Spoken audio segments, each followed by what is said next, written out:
Hey, welcome to the Joinery Business Podcast. Today we're going to talk about a lean manufacturing topic, something that is sort of a technical term, but what I'm actually going to do is I'm going to dissect this topic and break it into, I guess you could say, something that makes sense. And I've invited Tiffany Newman, our marketing manager, to join us because she's probably one of the most non-lean technical people I know. Yes. And going to be really valuable in this conversation because we're going to talk non-lean technical terms around a lean manufacturing topic. If I can get it, guys, you can get it. Anyone can get it.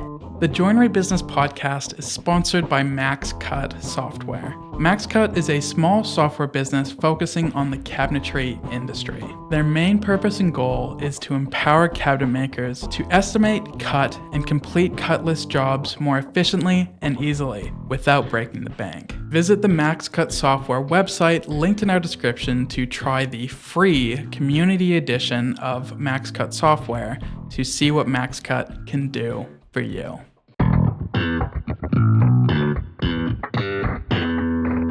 If lean manufacturing is something you've heard of before, and it probably should be if it isn't, but if it isn't, it's not a new concept. It's something that's been around since Henry Ford. And it's really an interesting story. We won't talk about it too much here today, but it's actually a fascinating story where after the Second World War, the Americans actually went to Japan and taught the Japanese how to make cars in a really efficient production method. And it turns out, the Japanese people are very, very smart people.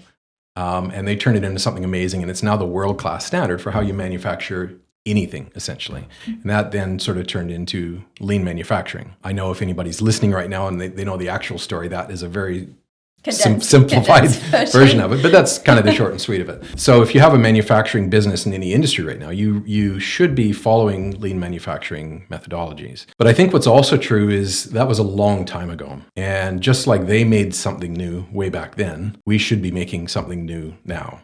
So at the Joinery Coach, we have a big commitment to saying, okay, in our industry, what do we need to do in our industry that is not just copying what the car manufacturers are doing or the plastics or the engineering or something like that. But that doesn't mean we can't ignore some of the good methods that come out of that system.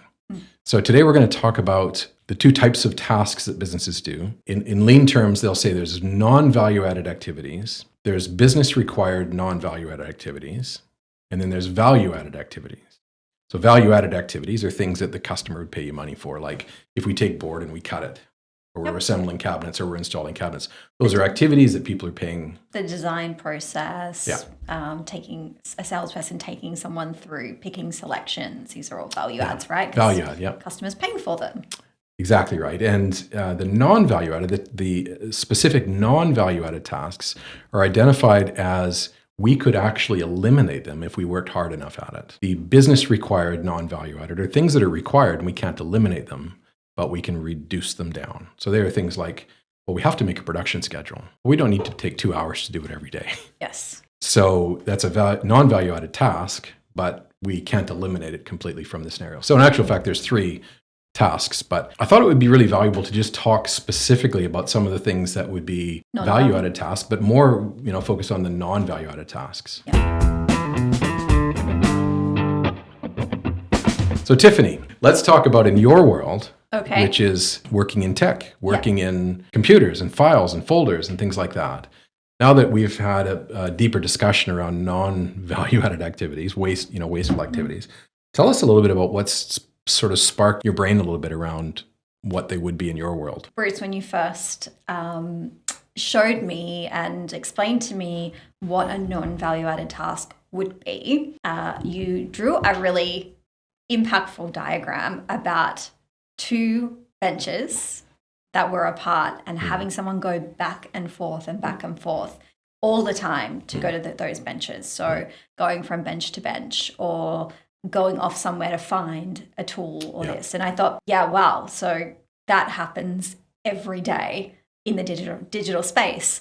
We work really hard, I think, at the Joinery Coach, and also to help our clients who are members in the Joinery Coach systemize their digital space so that they reduce the amount of time that they're taking to either find things, to communicate on jobs, to communicate on projects, or even following their own project management, saying, oh, where was that thing again? Where was that update on that project that we were doing over here? Is it in that workspace or this workspace? And quite often, if we're having conversations around that, where was that thing again? Where did you find that? Then that's, to me, is a non-value added task or a waste, essentially, if we're going to come back to lean terminology. Well, so for the purposes of the point, I guess, of this this podcast and kind of the point of the direction we're going in at the Joinery Coach, let's eliminate lean terms. Yep. For the rest of this conversation. Yep. And let's say we're now not talking about value-added conversations.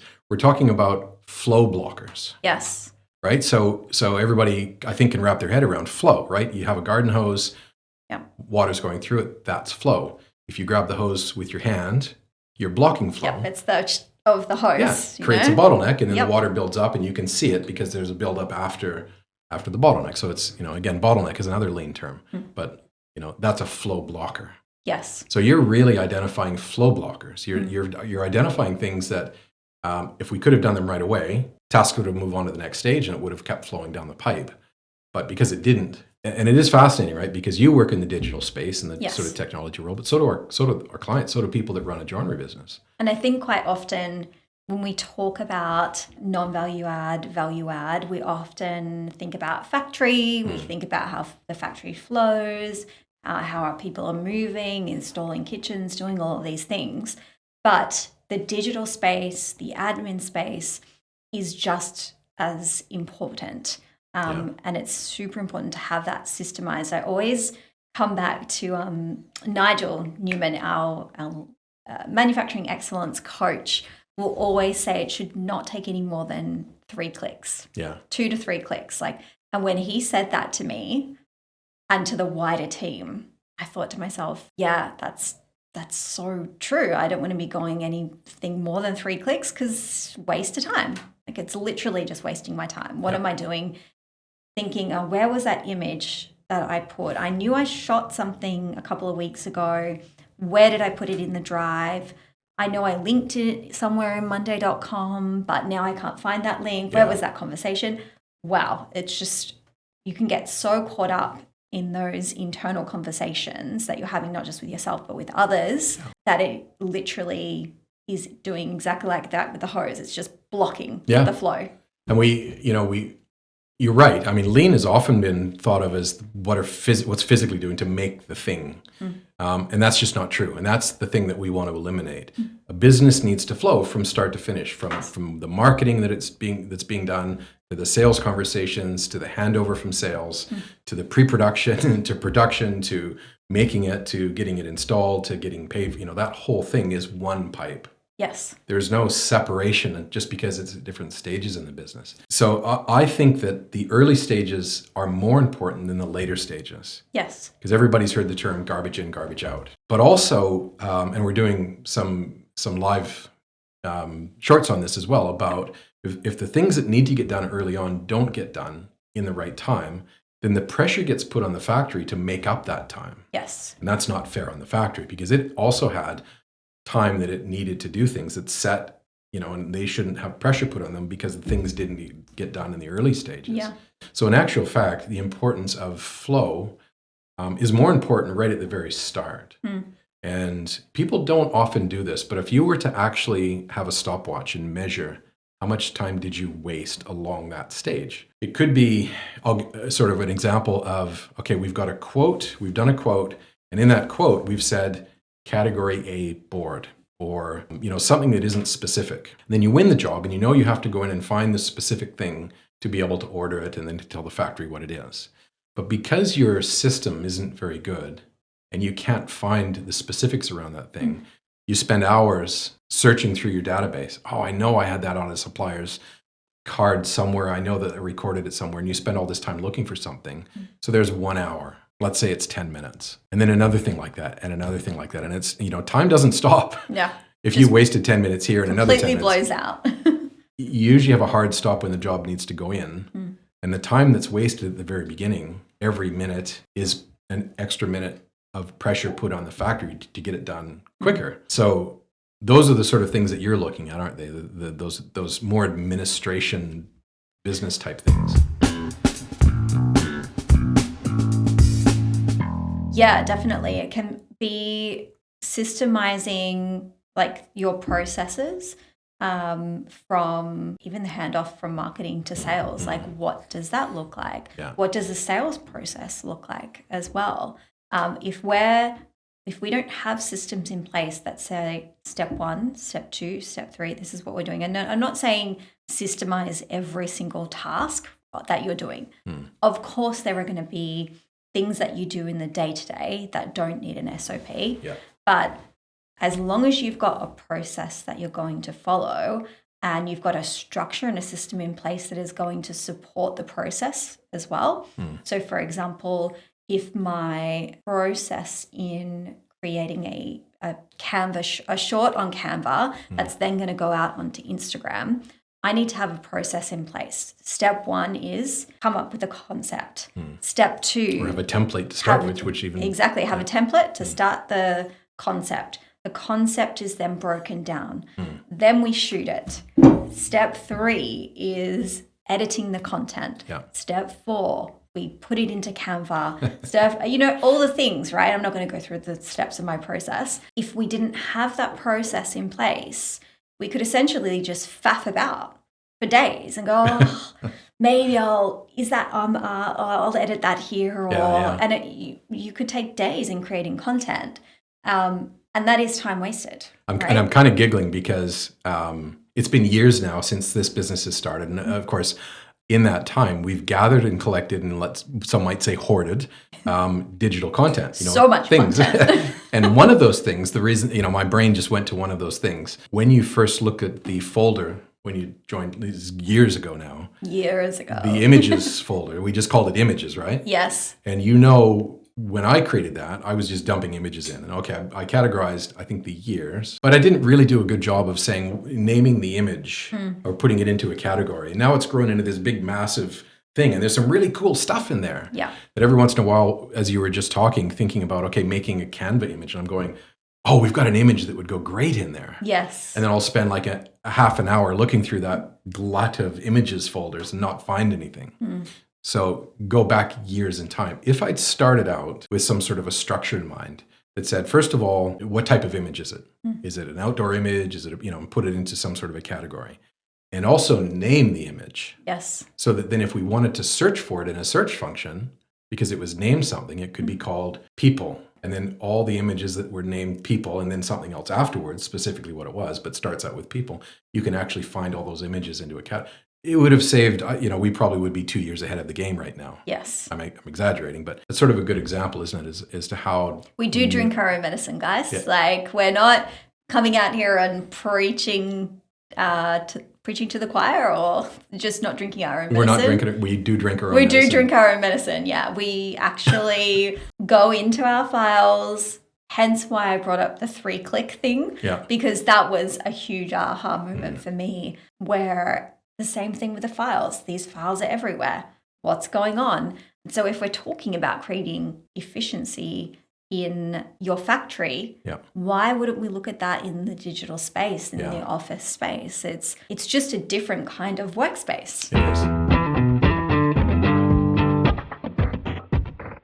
Yeah, and it's all part of the business. It's all part of flow that happens or doesn't happen in a business very well. So I think it's a really important topic that most business owners don't talk about, predominantly because we're dealing with men who are tradespeople, and they really want to talk about making cabinets and the cool shiny objects they use to make the cabinets.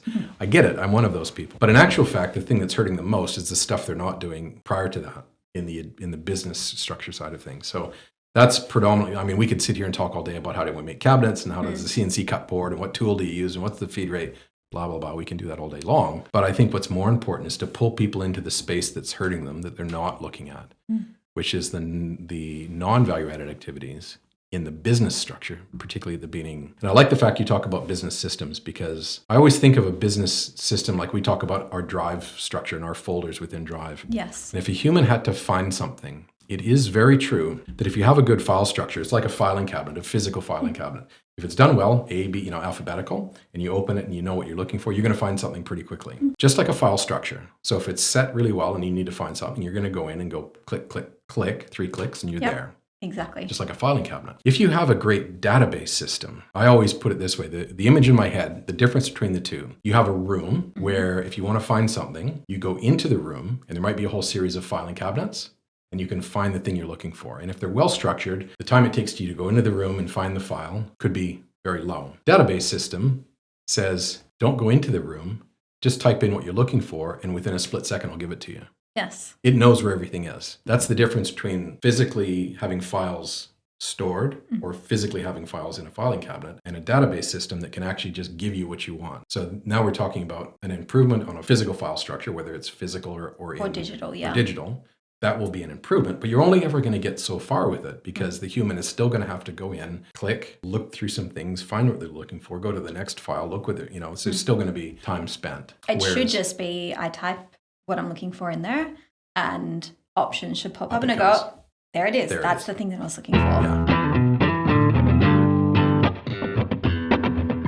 Cool. This is very cool. Hopefully anybody watching this podcast has got a different take on this or it's sparked some thoughts. Like I said, if I can get it, guys, anyone can get it. And that's not a reflection of my intellect in any way, shape, or form. It's just actually looking at it from an everyday perspective and not just saying it's just the factory that we're looking at. Yeah. Because I think cabinet makers, joinery businesses are so deeply embedded in their product and deeply embedded in the factory, working with their hands, that they often will be like, no, we're just talking about the factory. No, you have an entire business to run. Yeah. And if you don't have systems and structures in place that make it easy for you, then you are going to create non-value-added tasks, or non-value-added time in your business. You're going to blow times out. And I think maybe a closing thought on this little topic we're rabbiting on a little bit about here is we can get stuck in habits. Yes. We can get stuck in the old ways of doing things. And I'm a creature of habit. I know that if I'm looking for something in our drive, I'm going to spend time looking for it. I'll open a folder and I'll look for it. And I'll actually, make the images tile so I can see the thing and try and find what I'm looking for. Rather than actually trying the search function, which would have helped me save 10 or 15 minutes. Because I'm not actually in that habit many times. And many times I'm sort of a creature of habit where I want to look for something to try and find it. I think what we do really well as a team is we help people by observing them and maybe giving them some feedback, saying, try it this way instead of that way. Yes. But you have to break these habits.